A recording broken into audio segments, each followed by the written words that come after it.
Joe Burrow needs a little help from a nemesis, but he ain't going to get it. They can still do it, but it's going to be hard for the Bengals. I'll tell you why on this edition of Locked On NFL. The barbershop is open and Tony Wiggins has a chair for you. He's ready with some real NFL talk. The local experts of Locked On bring their expertise, and Wiggy is ready with his clippers and shears. Sit down and enjoy. The new Locked On NFL starts now. Locked On Podcast Network. Your team every day.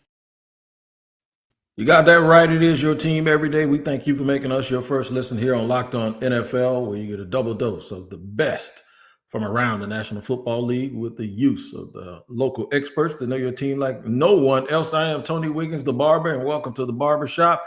And my guest today, as always on Tuesday, is Kevin Oestreicher of Locked On Ravens and Locked On NFL. Got a lot to get to today here on the show. At the end, we're going to talk about tanking teams and cellar dwellers and how they moved this past weekend, and should they or should they not be considered teams that are doing things the wrong way. Lions and Niners got down last night. We'll talk about that and some fantasy football implications that affected your boy sitting here, but that's all good. And we're going to see how that game leads to what I call the North War that will happen this weekend, and we love that in the NFL. We're going to start at the top talking about the Bengals needing the Chiefs' help, but they ain't going to get it because Kevin Oestreicher, the Chiefs, they're resting their starters because they've clinched number one. Well, at least they're resting Patrick Mahomes. They still might win. So to set this up, tell us how this scenario plays out and what has to happen.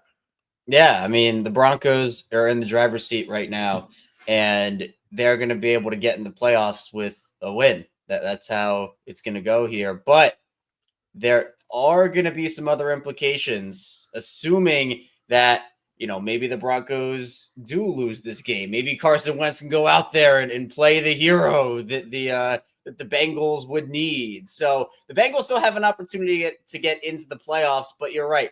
The Bengals need help. And look, Chiefs are doing what they should be doing. They should be resting their starters. There's no need for them to play. They're a little banged up right now. They have the bye week as well to get ready and to get a little healthier.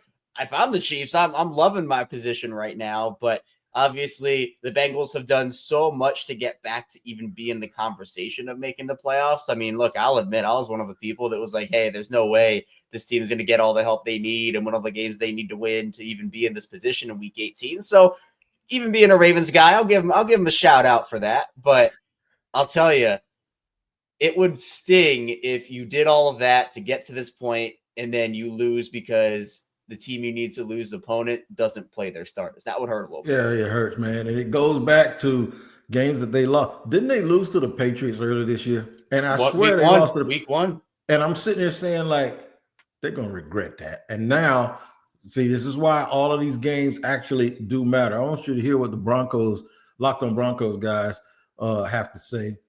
There's a little bit of this, a tiny bit of this I kind of disagree with, but I digress. They're in this position because they earned it. The Denver Broncos are preparing to play the Kansas City Chiefs starters or their backups. According to head coach Sean Payton, it doesn't matter. And it really doesn't, obviously, because you want to make sure you just go out and take care of business in this game either way. The Broncos have proven earlier this year that they can play with the Kansas City Chiefs starters, and we've seen that. So although right now the confidence isn't overly high in Broncos country, Cody, we've seen this Denver team have Kansas City kind of a fish in a barrel there with a 35-yard field goal attempt to potentially win the game in Kansas City. Now, obviously, that kick was blocked, and we can't say the Broncos have already beaten the Kansas City Chiefs this season, but oddly enough, might have played into Denver's favor here as the Chiefs may rest starters now that they've already locked everything up heading into Week 18. If they had a second loss, might have something to play for at this point. So that, I don't know, I guess maybe you could kind of look at it that way, a little stroke of good fortune for the Broncos in that way. But all the reports do seem to indicate, Cody, that the Chiefs will bench starters, although Andy Reid himself, he said he hasn't addressed the team about this yet, so he wasn't going to be saying anything definitively as of Monday. So the part that I agree with is Denver's going to do what they got to do regardless of who they play with. The part that I disagree with is it doesn't matter. Now, from the Broncos standpoint, no, it doesn't matter. They're going to play. They got to win, right? But it absolutely does matter that Patrick Mahomes might not play, because that is a big, big, big, big difference. Okay. And the other part of this is, at least from the Denver perspective, when Sayer said, well, if they wouldn't have got that field goal blocked, the Chiefs would have had to play their starters, which means Denver probably wouldn't be in this situation anyway, right? Because if the Chiefs hadn't blocked it, that means Denver would have another loss. And therefore, they would actually have to beat the Chiefs and have to have the Bengals lose.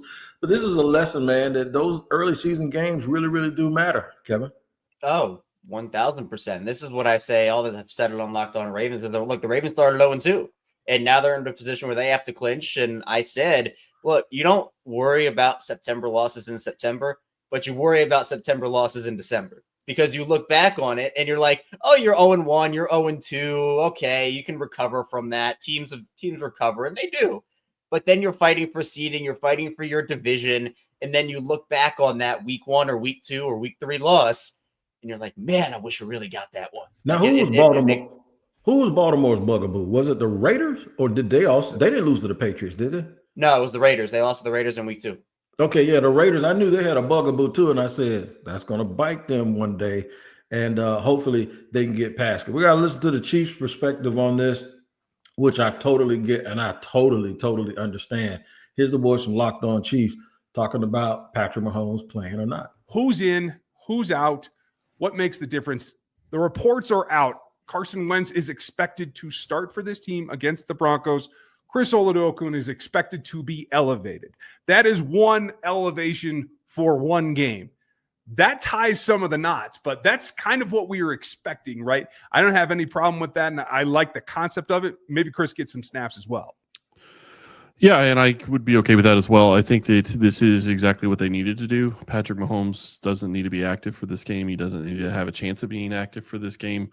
I guess technically speaking, he could be the emergency third quarterback, but I still wouldn't go that far if it came to it. So we'll see how that goes.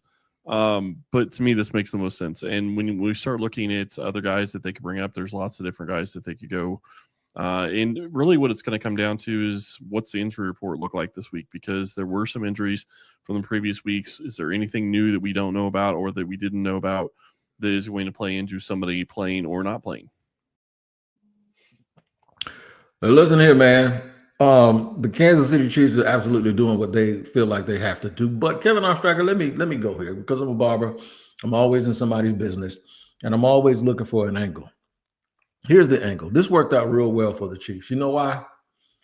Because they get to hide behind the fact that they get to pick and choose which one of those suckers they really don't want in the playoffs. And if you ask me, a little bit is saying this is not why we're doing it.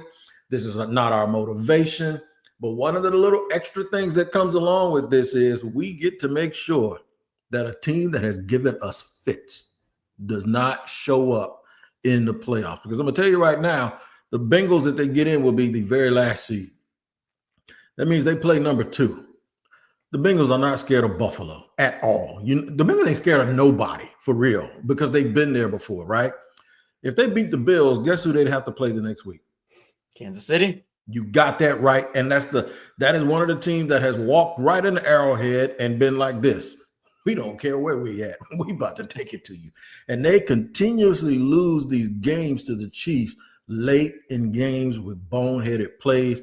The Chiefs know at some point that is going to come to an end. And it works out for them that it is now favorable that it might not be this season. Yeah, this is such a wide open AFC playoff picture. Honestly, a pretty wide open NFL playoff picture. I feel like a bunch of different teams could go and maybe make a surprise run. And a team like Cincinnati, yeah, their defense is really bad. I've been very vocal about that all year. Their defense is terrible. But that offense, man, it is high-powered, elite. And they're experienced in the playoffs. And I remember, I'm sure you remember it too, Wig, the whole Burrow head thing, all that. Yep. So it makes for some intriguing storylines. And I think when you look at teams like, the top 3 right now in the AFC, Kansas City, Buffalo, Baltimore, I think all 3 of those teams have a shot. But then you look at a team like Cincinnati, and I think out of all the wild card teams, man, that offense would scare me. I mean, I know that's a Scare me to team death. that a lot of teams don't want to see. And for their sake, they might just want to keep them out. Yep, you're right about that. It works out that they get to hide, though. They get to protect that narrative by doing what is absolutely right in the first place, and that is not playing your starters when you don't have to. All right, man, a war is brewing up north, and we're about to run right smack into it. That thing, if you look at any football meteorological report, it tells you that a storm is brewing up north, man, and it's going to come to a head this weekend, so you better get ready for a blizzard of information coming out of the Green Bay Packers versus Minnesota Vikings game for all the marbles. We'll discuss that and more in just a second here on Locked On NFL.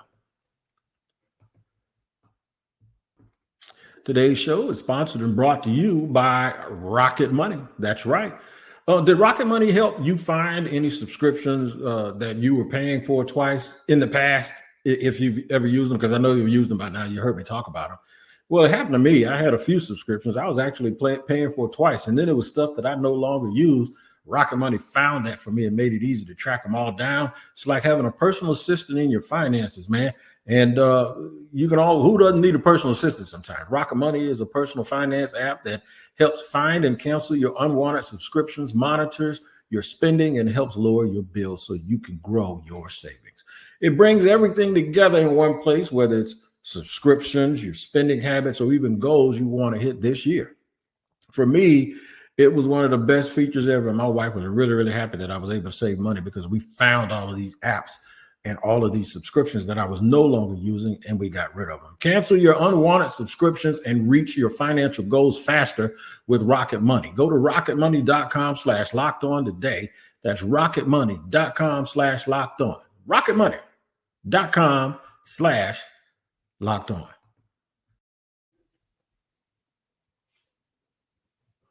Rolling along here on Locked On NFL with my man Kevin Oestreicher of Locked On Ravens, my normal Tuesday guest here in the barbershop as we sit here and run it down about all of the things that are going on around the National Football League. And something happened last night. 49ers came out and played an admirable game early on, cost me a fantasy championship. So I'll go into it real quick, real fast.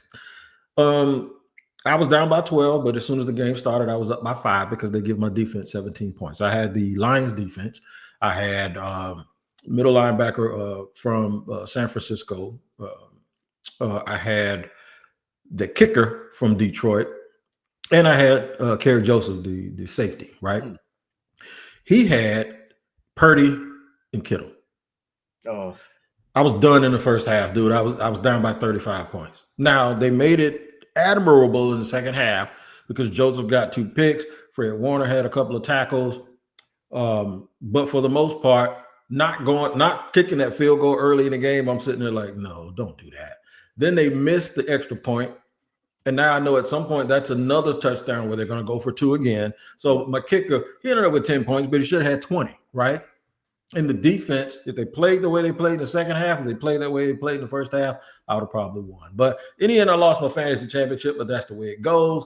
But ain't no fantasy that the Detroit Lions are poised to win something bigger than that. And what that is the NFC North and the number 1 seed. Kevin, they got some work to do, but with the way that they have been playing, they put their injuries on the screen last night, bro. I just don't know how they're doing it. I do have one issue with Dan Campbell, and I'll tell you what it is in just a second. The Detroit Lions are 14-2. They handle their business on Monday Night Football, knocking off the 49ers tonight, 40-34. It was all about the offense tonight. Ben Johnson and his crew did work in a serious way. Jared Goff, 3 touchdown passes. Jahmyr Gibbs, over 160 yards of total offense. And they needed the offense tonight because the defense was non-existent in the first half, giving up 21 points to the 49ers. Lions have a lot to clean up defensively heading into the Week 18 showdown with the Vikings. Winner take all next week. But give the Lions credit. They played hard. They played to win. They won on Monday Night Football, a franchise record 14th win. They're 14-2. Next up, Minnesota next Sunday. KO, one thing I can tell you is this. They're giving him a lot of credit for playing hard that game. I think those dudes needed those reps on defense because they haven't played together that much. yeah. I mean, that's kind of what happens when you have so many injuries like this is you're down to third stringers, you're down to fourth stringers, and there's chemistry that you have when your first string defense goes out there. With every guy that gets replaced, with every new player that goes in, there are some nuances that just don't carry over. So when you get the reps, when you're able to go and gel with those guys on the field, that helps. And so obviously Detroit is hoping to get back a couple of guys before the postseason begins. But even so, it all comes down to Sunday night between Detroit and Minnesota. And we're going to see how that plays out, because it's pretty unprecedented that week 18, final week of the season, you know, it's coming down for the not only the division, but for the top spot in the conference in a bye week. Like, there's a lot on the line here, massive amounts. And man, I can't wait for that game. Massive amounts of things going on up north. I tell you right now, though, I've been calling them the sleeping giant all year. And because everybody's been looking past Sam Darnold. That scene the other day in that locker room lets me know that is a grave mistake. And that pass he threw to Addison, the wide receiver, on that little route where he stopped and he wheeled off, that was a hell of a throw, man. And I don't think that there are 10 guys in the league with the confidence to make that throw every single time. And he's one of them. The last thing you want to do is wake that dude up, man, and give him a shot in the arm. And now people actually believe in Sam Darnold and all of that talent. And you saw Kevin O'Connell. I don't know if you saw the video. He's just standing back watching it.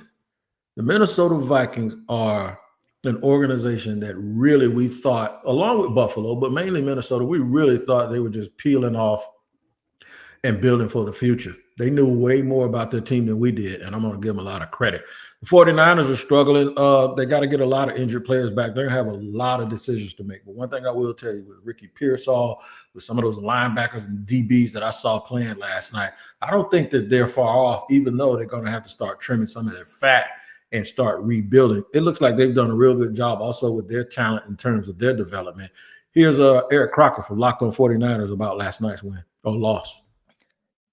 The San Francisco 49ers fall victim at home to the Detroit Lions by a final score of 40-34. And while this was a tale of two halves for Brock Purdy, came out extremely sharp, hitting on all of his passes. He ended the game by throwing multiple interceptions. I think a part of it, just starting to press a little bit. There was a lot of pressure coming from the Detroit Lions. 49ers defense couldn't stop a nosebleed, so that definitely didn't help the case. But what else did not help the 49ers was Jake Moody, second-year kicker out of Michigan, third-round pick. He missed a total of 3 kicks. 2 field goals, 1 extra point.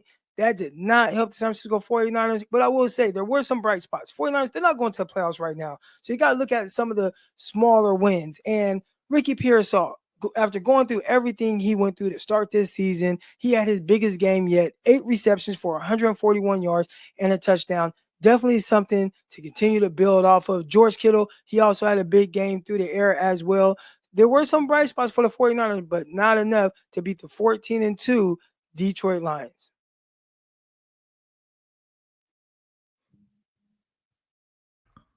KO Crocky's right, man. They showed a little bit, but a little bit did not matter at the end of the game. They couldn't sustain it. Yeah, I think the big thing for them is what do they do with Brock Purdy? I mean, that's the big conversation, because he's going to get a contract and going to get it somewhere. It's just a matter of what that contract is and how willing San Francisco is to pay it. And I know that it's been kind of a weird year for San Francisco, injuries and all the whole 9 yards there. But that's the intriguing part for San Fran for me, because they also have to decide, you know, Brandon Ayuk coming off a big injury, Deebo Samuel's getting up there in age. I know we've talked about it before, Wig. I think this is the last year those two are on a team together. I think they move off Right. one, and I think it's going to be Deebo Samuel. So we'll see what happens, because, you know, Christian McCaffrey, despite how incredible of a player he is, the story with him is injuries. And can he stay healthy? And now you have a situation where it finally caught up to them after a couple years of being, you know, one of the top cream of the crop of the NFC conference. But things do change when you have to pay a quarterback. We see it all across the league. And so San Francisco, I think they've built solid rosters around Brock Purdy on a rookie deal. But if you re-sign Brock Purdy as to a big, massive contract, all of a sudden you have to start moving off of guys, as they've already begun to do, because you can't have everybody on your roster when you got that big of a contract on your books. No, you're right. I think they'll be fine, though. And the reason why I say that is because, remember, they traded 3 first-round picks for Trey Lance, and he never did anything for him, and they've been relevant and gone to Super Bowls, mainly because of Brock Purdy. So I think the 49ers will be fine. Real quick note on Dan Quinn. I'm Dan Campbell. I promise I'd say something about it. I think he views kicking field goals as taking the aggression away from his team. I need him to review that a little bit. I need him to understand you can actually kick field goals and that still be viewed as aggression. It's like when they get in the red zone, the only time they're going to kick a field goal is if it's the down and distance is too long, or if they get a penalty or a sack. And then the dude comes in there and makes a 57 freaking yarder. And I'm like, you ain't kicking the ball early. It's the first quarter, dude. It's the first quarter. You could have made the score what was it? You could have made the score 21-16. And then they get down to it, and then they're winning by a couple of points. And I'm like, see, you could have been winning by 6 instead of just 3. It's like you got to stop chasing those points early if you're Dan Quinn, because I'm going to tell you something. These teams that he's going to face at the end of the playoff, they will not just feel relieved when you don't score. You know what they'll do? They'll get fueled by the fact that you went down there and didn't come away with points, and it'll fuel them, and they'll go on a 10-minute run of beating your brains out and while you're trying to recover and regroup. You just can't do that against good teams, and I hope he figures that out, man, before it's too late. All right, we're going to talk about the cellar dwellers, man, tanking. I'm going to get Kevin Oestreicher's opinion on tanking. Is it real? Is it not real? Are people making too much of it as we look at 2 of the bad teams in the league? One of them, not the Jaguars. I don't do that on this show. So that means you ain't got too many of them left after that. We're going to talk about it here in a minute on Locked On NFL.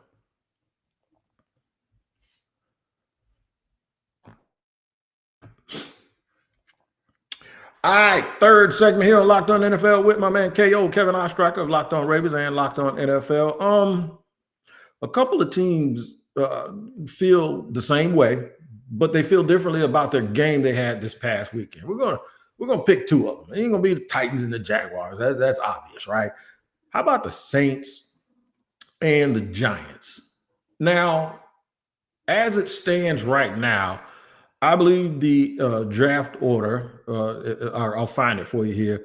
The actual draft order was affected by this weekend's draft. And everybody's been talking about Shedeur Sanders and where he's going to go and who he wants to play for. His dad, Deion Sanders, said that is not the truth. He did not say he eliminated any teams and stopped lying on his son and this, that, and the third. So as I look at it right now, the Patriots are number 1, the Titans are number 2, the Browns are 3, the Giants are 4, even though they won the game the other day. And then you look down and the Saints are 10th. Now, the Saints are 10th, but they're 1 game behind 1, 2, 3, 4, 5, 6, 7 teams that 6 teams that have a 4-12 record. So that top 10 could be shaken up even further after this week. I want you to hear Patricia Traynor from Locked On Giants talk about this win and what it means moving forward. The New York Giants finally put together complimentary football in all 3 phases of the game, really for the first time since their Week 5 win over the Seattle Seahawks. This week, New York survived a scoring shootout with the Indianapolis Colts, walking away with a 45-33 win to avoid going winless at home for the first time since 1974. Quarterback Drew Lock was on fire, throwing for 309 yards and 4 touchdowns while also running for 1 other. The Giants' offensive line, which had been completely remade since the start of the season due to injuries, kept the Colts out of Lock's face, and rookie Tyrone Tracy Jr. and Malik Neighbors each got to 1,000 scrimmage yards, becoming the first rookie teammates to do so since 2006 when Marcus Colson and Reggie Bush did so for the New Orleans Saints. Want more to like about the win? The Giants won the turnover battle, and yes, even special teams contributed with a 100-yard touchdown return on a kickoff from Emir Smith-Marset. Now, the drawback for the Giants is that by their winning, they dropped from 1st to 4th in the 2025 draft order, behind the Patriots, Titans, and Browns. But take heart, Giant fans, as New York will close out the season next week in Philly, which has been an absolute house of horrors for them in recent years. Will the Giants prevail? Will they rise up in the draft order? We'll find out in a week. It's at the point of the season, man, where you can't mention your team winning or losing without talking about the NFL draft, especially if your team's that's right now scheduled to pick somewhere in the top 6 or 7. Yeah, that's the conversation, because at this point, what does the win do for you? I mean, it can give you momentum, but where's that momentum going after week 18? You're not going anywhere. You're going to Cancun. So it doesn't matter. But I think the conversation that happens around this time of year and the idea of tanking, which I know you talked about there, Wig, I believe that you can't go out there and tell players to tank, but you can hold guys out. That's the idea. For example, you can't tell me in Cleveland that Dorian Thompson-Robinson is a better option than Jameis Winston to go win them football games right now. That is clearly them saying, hey, we're going to go out there and we're not going to tell the players to go lose the game. Because you can't. They're going to go out there. They're going to play hard. They have careers to fight for, right? They're paying for, or they're playing for their next contract. They're playing for pride. You're not going to tell a guy to go out there and throw the game. But I think organizations can hold guys out to say, well, we're just not going to give our team the best chance to win because we really want that draft pick. So I think that the whole tanking conversation, it's misplaced in, like, I think people look at the play on the field and say, oh, they're clearly tanking. Right. I'd look at it more from the organizational perspective and say, are they putting their guys out there, or are they just making up injuries, or what are they doing to say, hey, we're going to put out our fourth stringers by choice instead of giving our team the best shot to win the game? And you got to be real careful too these days, especially with the league, with gambling being ingratiated now into sports way more legally than it was in the past. That's a dangerous thing to be talking about. You start talking about antitrust exemptions and all of that stuff. So the league does not even want that kind of discussion going on. Your team could be worse than even the Giants. The Jaguars, at least the Jaguars do have a quarterback that they think, and they've actually been doing okay prior to this season. Shout out to my team. I had to give them a little bit. But you could also be the Saints. There's a grim outlook, and Ross Jackson ain't lying about it. He's just not gonna sugarcoat it. He's gonna tell you the truth. Listen to my boss, Ross, tell you about the New Orleans Saints loss and what it means in and outside of the organization. If last week's game against the Green Bay Packers was to prove to people outside of the New Orleans Saints facility that they didn't need a rebuild, they failed. If this week's game was supposed to prove to themselves that they didn't need a rebuild, they failed again. I'm Ross Jackson, host of the Locked On Saints podcast. Another embarrassing and hapless loss for the New Orleans Saints. A tale of two halves on the offensive side. Rookie quarterback Spencer Rattler looked great in the first half, but litany of drops, penalties, self-inflicted wounds changed everything going into the second half. The defense, on the other hand, struggled for all 60 minutes, giving the number 32 last ranked in the NFL run game of the Las Vegas Raiders a 150-plus yard day and a 4.1 yard per rush average. Not ideal. The New Orleans Saints are only down 2 starters on defense, so injuries can't be an excuse there. This New Orleans Saints team is in desperate need of an overhaul. My man, keeping it real, giving it to you straight with no chaser, Ross Jackson from Locked On Saints. And I played that for a reason. We start the show talking about things like bye weeks and resting starters for teams that have only lost 2 games, and how they have to be myopically focused on, at this point, doing everything the correct way. Like me, I should have played T. Higgins on my fantasy team, and I would have won. You know what I'm saying? So it's just like you got to, and then you go and you realize just how far away other teams are. And there's only 14 teams that's going to make the playoffs. We got to talk about all 32. 18 fan bases, for one reason or another, will be going through exactly what Ross Jackson just talked about. Maybe not to that extent, but the bottom line is, if you ain't in the show, it's a no-go, right? But there are a lot of people around the league at varying degrees that are sitting here now going, what are we going to do next year? It really shows you how in tune you have to be in order to make the playoffs. And then once you get to be a playoff team, you see these people now doing these little chess moves, trying to jockey. It takes a lot to win a championship, bro. Yeah, and there are so many different factors that go into it. I mean, you look at injuries, you look at performance, disappointing player seasons, disappointing coaching seasons. You fire a coach mid-year. There's locker room issues. I mean, I could go on and on and on. Everything has to kind of line up for you perfectly.